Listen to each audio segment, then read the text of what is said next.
Greetings, my friends in Christ.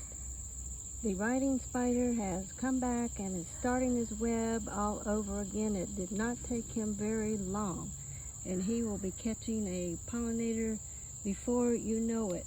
So before I moved him to a safer zone way back where he can have a better meal than our beautiful butterflies, I thought I would take a picture and let you guys see his uniqueness and how beautiful his web is and how God created all things so uniquely.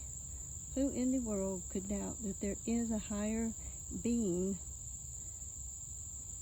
Where is the web factory? Where is the color factory? Who mixed these colors to create this beautiful combination? There has to be a higher being in control of everything. If man was in control of it, wouldn't that be a mess? We need to put things in perspective and put man back in humanity. Well, I'm going to move the little guy, so you guys take care. Have a blessed day, and till tomorrow, in Christ, sending my love. Amen.